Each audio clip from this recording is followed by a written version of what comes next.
Technological advancement के इस समय में जहां एआई लिख रहा है, ड्राइंग बना रहा है, कई बार हमारे बिहाफ में डिसीजंस भी ले रहा है, तो हमारे लेखक मित्र ये जानना चाहते हैं कि ऐसे समय में ह्यूमन इमोशंस, मानवीय संवेदनाओं को कैसे बचा के रखा जा सकता है।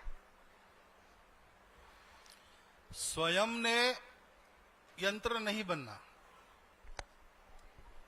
इसलिए एआई है, टेक्नोलॉजी है, कोई रोक नहीं सकेगा, वो आएगी। लेकिन आने के बाद भी उसके मालिक हम बने रहे, उस पर मर्यादा हमारी रहे। मोबाइल आया तो मोबाइल हमारा साधन है, टेक्नोलॉजी है, उसका उपयोग है, हम अपनी इच्छा से उसका उपयोग करेंगे। लेकिन आजकल ऐसा नहीं होता, मोबाइल हमारा उपयोग करता है। मोबाइल आप घर में भूलकर यहां आ गए, 4 घंटा यहां रहने वाले, 4 घंटा बिना मोबाइल के बिताना किसी को सहन होता है, किसी को नहीं होता है। ये नहीं होने देना। ये सब साधन है, उनका जन कल्याण के लिए कैसा उपयोग करना ये हम तय करेंगे, हम उनका ऐसा उपयोग करेंगे। ये यंत्र है, ऐसा हमको बनना पड़ेगा, उसके लिए तैयारी करनी पड़ेगी। तब एआई का उपयोग मानव हित के लिए होगा, मानव को अधिक अच्छा मानव बनाने के लिए होगा। तो ये हमको सीखना पड़ेगा। अब ये प्रत्यक्ष कैसे करना, तो एआई आया तो है, लेकिन अभी बहुत थोड़ा पहुंचा है। चैट जीपीटी वगैरह वगैरह ऐसी बातें पहुंची है, भाषांतर वगैरह हम करते हैं उसको, ये सारी बातें पहुंची है। लेकिन असली जो एआई है, जिसके कारण आपको मनुष्यों की भावनाओं का क्या होगा ये डर लगता है, वो एआई अभी आया नहीं है। वो आने के पहले ही हम पहले तैयार हो जाए। हम ध्यान रखें कि केवल मेरा जीवन सुखकर बनना ये नहीं होता, और केवल भौतिक सुख से जीवन सुखमय नहीं होता है।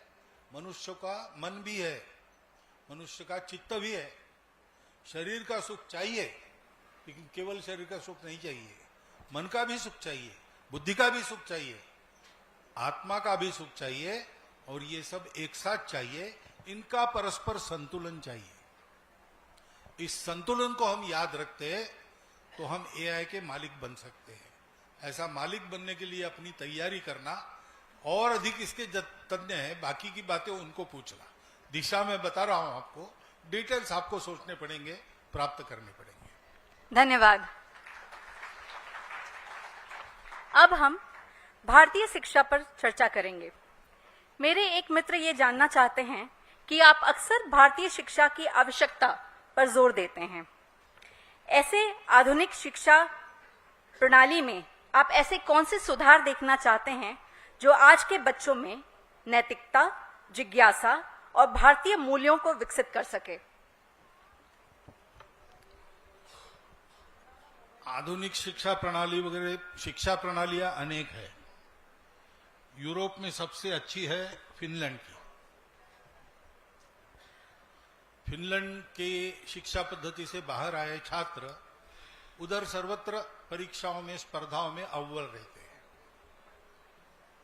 इसलिए उनको पूछा गया, उनके शिक्षकों को, कि आप कैसा करते कि आपका छात्र हमेशा अव्वल आता है। उन्होंने कहा ये परीक्षा स्पर्धा स्कोर में हमको कोई इंटरेस्ट नहीं है, हमारे स्टूडेंट मेरिट में आते कहाँ आते हमको नहीं पता, हम उनको इसके लिए तैयार नहीं करते, हमको शिक्षा देके जीवन के संघर्ष के लिए तैयार करते हैं। ये रहस्य है। शिक्षा को हम क्या समझते हैं? पोथी पढ़ी पढ़ी जग मुआ, पंडित भयानक कोई, 2.5 अक्षर प्रेम का पढ़े सो पंडित हो। तो पंडिताई की हमारी कल्पना क्या है? जो शाश्वत है और जो हमेशा हितकारक है वो ये है, 2.5 अक्षर प्रेम का पढ़े। तो शिक्षित व्यक्ति समर्थ हो, पहली बात है, उसको दर दर भटकना न पड़े पेट भरने के लिए, उसमें ये आत्मविश्वास हो, और उसके लिए जो कला आवश्यक है, कौशल आवश्यक है, जानकारी आवश्यक है, वो सब उसको मिले। लेकिन इसके साथ साथ वो अंदर आते समय जैसा था उससे बेहतर मनुष्य बन के बाहर जाए, तो संस्कार मिले, सुसंस्कृतता निर्माण हो। ऐसा एक पूरा कंटेंट देने वाली जो है उसको शिक्षा कहते हैं। अब शिक्षावल्ली को पढ़िए उपनिषदों में, उसमें जो कॉन्वोकेशन है वो ग्रेजुएटों को बाहर जा रहा है, जाते समय गुरु उपदेश करते हैं, पूरा उपदेश है। सत्यम वद, धर्मम चर, यानी समाज की धारणा हो ऐसा चलो, समाज में बिखराव आए, समाज का नुकसान हो ऐसा मत चलो। स्वाध्यायान मां प्रमद, सीखते रहो हमेशा स्वतः के प्रयास से। यहां तक कहा है यानी यानी अस्माकम सुचरितानी तानी सेव्यानी नो इतराणी। गुरु कह रहा है कि हमने जो जो अच्छा किया है उसी का अनुकरण करो। हम थोड़ी खैनी वैनी भी खाते हैं, वो मत करो। ये विवेक दिया है अच्छा और बुरी चुनने का, सब पूरा उपदेश है। 12 साल आश्रम में उसने वो प्राप्त करने के बाद उसकी याद दिला रहे। तो आज की हमारी जो प्रचलित शिक्षा पद्धति अब नई आई है, उसमें कई सुधार है इस दिशा में, लेकिन सतत परीक्षण होना चाहिए हमारी शिक्षाओं में से हम ये पहुंचा रहे कि नहीं। दूसरी बात, शिक्षा सबको सुलभ होनी चाहिए, इसलिए सस्ती होनी चाहिए और जहां शिक्षार्थी है वहां तक पहुंचनी चाहिए। इन सब बातों में अभी करना बहुत है, वो होगा ऐसी आशा रखकर हम प्रयास भी करते हैं और आगे भी चलते हैं। धन्यवाद। मैं आप सबको बताना चाहूंगी कि हमारे पास कुल 48 यानी 48 विषय आए थे, पर समय को ध्यान में रखते हुए हमने कुछ ही विषयों को इस पूरे इसमें इंक्लूड किया है। हमारा अगला विषय है ग्लोबलाइजेशन के ऊपर। ग्लोबलाइजेशन अर्थात वैश्वीकरण अपने साथ अवसर लाता है, तो साथ में भाषा और संस्कृति के लिए कई चुनौतियां भी लाता है।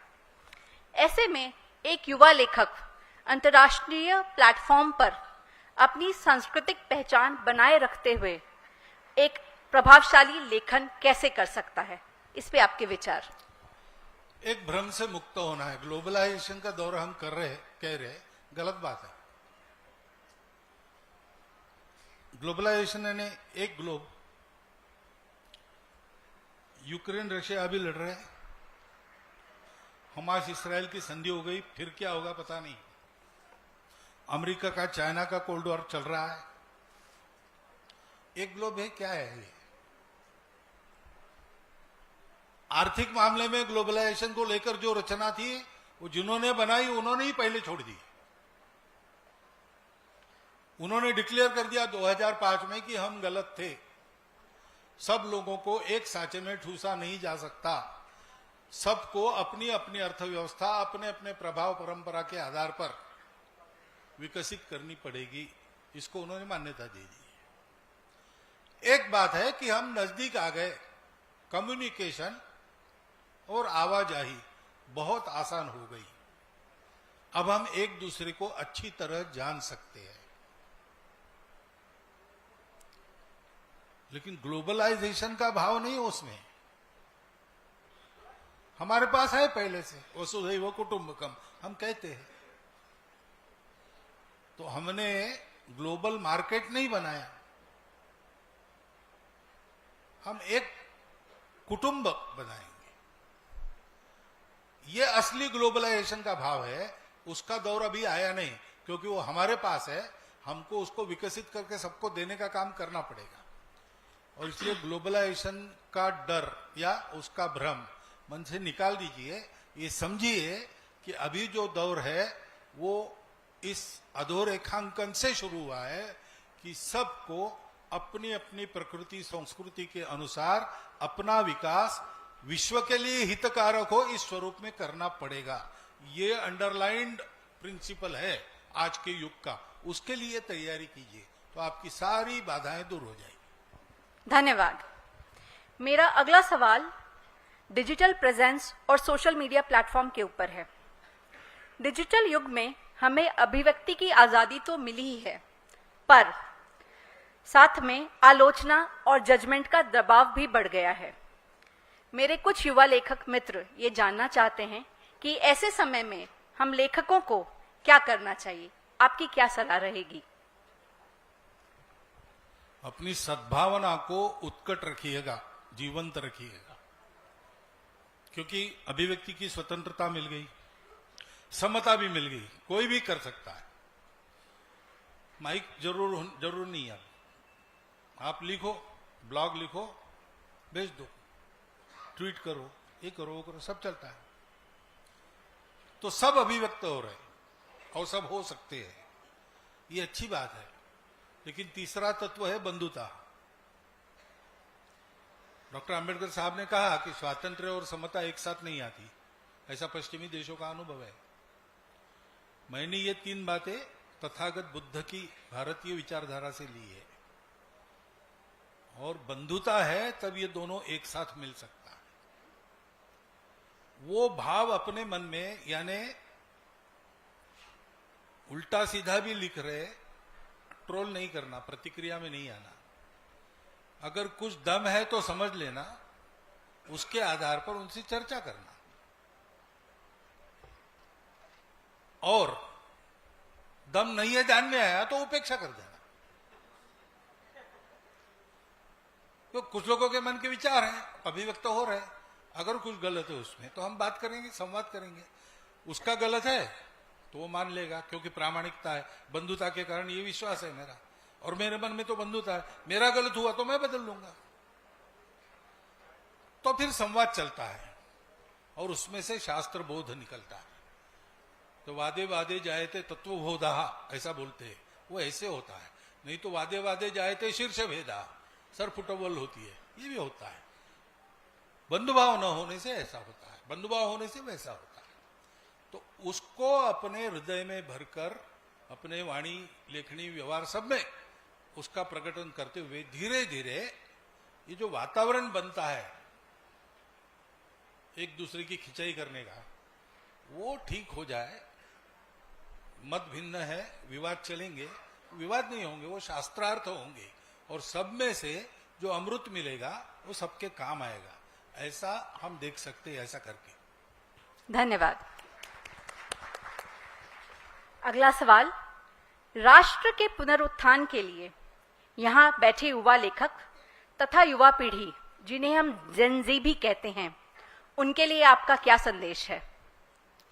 पहले मालूम करना अपने राष्ट्र की परंपरा, राष्ट्र अपना कैसे उत्पन्न हुआ, किस लिए उत्पन्न हुआ, और तब से अब तक जिस लिए उत्पन्न हुआ उसका निर्वाह कैसे और कितना किया। इसका सत्य इतिहास मूल सोर्सेस से, विकिपीडिया पर मत जाओ, उनको कुछ मालूम नहीं है। बाहर के लेखकों ने हमारे बारे में लिखा है, वो हमको 100% समझ नहीं सके, अभी तक भी नहीं समझ सके। और इसलिए जाने अनजाने, चाहे अनचाहे, उनमें गलतियां हैं। क्या है वो जानने के लिए पढ़ लेना, लेकिन निष्कर्ष पर पहुंचना है तो अपनी परंपरा में क्या कहा गया है। अपनी परंपरा की एक सुविधा यह है कि हमारे यहां परंपरा आंख मूंदकर कभी स्वीकार नहीं की गई। हमारे यहां हमेशा परंपरा में उसके कारण संशोधन होते रहे। तो चाणक्य नीति पढ़ोगे आप तो उसमें उन्होंने शुक्र नीति का भी जिक्र किया है, भीष्म नीति का भी जिक्र किया है, उनकी समीक्षा की है और कहा है कि ये 3 बातें मैं भी मान्य करता हूं, लेकिन इन 2 बातों में मेरा मत अलग है। तो इस परंपरा को अगर समझते और अध्ययन करते हम, तो ये विकसित कैसे हुई, ये लॉजिकली यहां तक कैसे आई, ये भी हम समझ सकते हैं। हम उस प्रक्रिया के अंग हो जाते हैं और हम भी वैसा सोचकर इस परंपरा को, जो पुराना है वो बदलकर, यानी जो काम का नहीं वो बदलकर, जो सुसंगत है वो रख कर आगे बढ़ा सकते हैं। और हम परंपरा को आगे बढ़ाएंगे, यानी हम वसुधैव कुटुंबकम को आगे बढ़ाएंगे। तो अध्ययन अपना ऐसा होना चाहिए। अपने भारतीय लेखक भी बहुत है जिन्होंने ऐसा अध्ययन करके कुछ लिखा है, पता लगाइए, उसको भी पढ़िए, लेकिन मूल सोर्सेस पर जाइए, तो आपको ये सारी जानकारियां मिलेगी। धन्यवाद।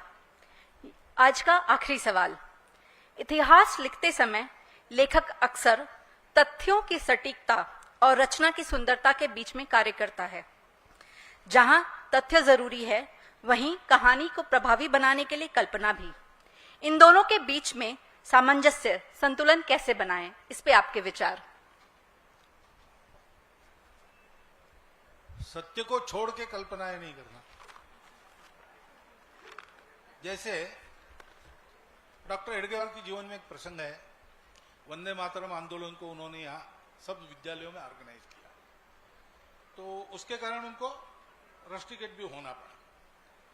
तो स्कूल इंस्पेक्टर आए, हर क्लास में पैर रखते हैं तो वंदे मातरम, तो वो चले गए गुस्सा होके। उनको ध्यान में आया कि अनेक स्कूलों में ऐसा हो रहा है, तो फिर स्कूल बंद हुए। बहुत जंग पछाड़ा, कौन था इसके पीछे पता नहीं चला। फिर नॉमिनल अपॉलॉजी, मुंडी हिला के, गलती मास्टर पूछेंगे गलती हो गई, हमने कहना मुंडी हिला, हाँ भी नहीं कहना, इतनी नॉमिनल अपॉलॉजी पर स्कूल शुरू होगा। ऐसा किया, 2 लोगों ने नहीं किया, उसमें एक डॉक्टर हेडगेवार, इसलिए उनको रस्टिकेट होना पड़ा। ये है। अब डॉक्टर हेडगेवार के जीवन पर फिल्म निकालने वाले एक सज्जन, वो आया, मैं बहुत प्रभावित हूं, मुझे ये करना हो, करो भाई, क्या हम आप क्या लिखेंगे थोड़ी मैं बताऊं, आप जिस जो मन में आया आप लिख सकते हो, वो तो प्रत्येक का स्वातंत्र है, कीजिए, लेकिन ठीक से कीजिए, एक बार दिखा दीजिए, उल्टा सीधा कुछ ना आ जाए फैक्ट्स को छोड़ के। अब इसी प्रसंग को उन्होंने कैसा किया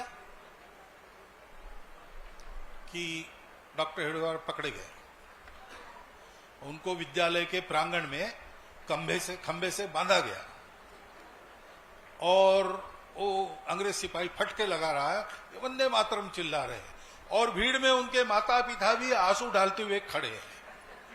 मैंने कहा महाशय, ये नागपुर के लिए बहुत पुराना इतिहास नहीं है, बहुत लोग जानते हैं कि डॉक्टर हेडगेवार के माता पिता पहले ही मर गए थे। उनको आप उनका हेतु शुद्ध देशभक्ति की भावना को दिखाना, डॉक्टर साहब ने कितनी उत्कट थी, लेकिन वो ठीक है, वो दिखाइए आप, लेकिन ये मत कीजिए ना, ऐसा हुआ नहीं है। ये जरा ध्यान में रखना। इतिहास के तथ्य से कभी कॉम्प्रोमाइज नहीं करना।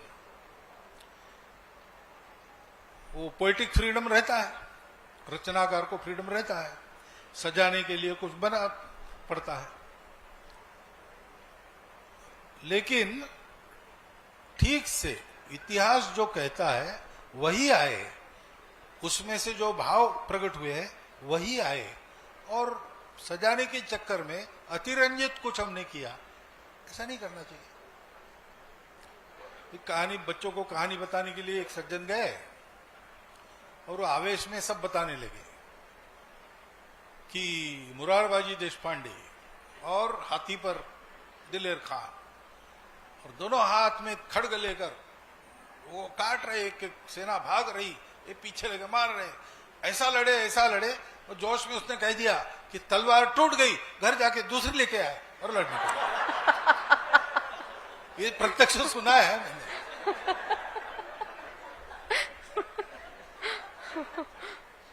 तो प्रतिभा एक आवेग है, उस आवेग में जो ये तथ्य का भान है वो एक मर्यादा होनी चाहिए, तो वो फिर कैनाल जैसा ठीक जगह पानी पहुंचाती है, नहीं तो फ्लड जैसा जो था वो भी बहा के ले जाती है, वो नहीं करना बस। देश विदेशातील प्रत्येक घडामोडींचे लाईव्ह अपडेट मिळवण्यासाठी आता साम टीव्हीच्या सर्व सोशल मीडिया प्लॅटफॉर्मला लाईक, फॉलो आणि सबस्क्राईब करा। तसंच सर्व नोटिफिकेशनसाठी बेल आयकॉन प्रेस करायला विसरू नका।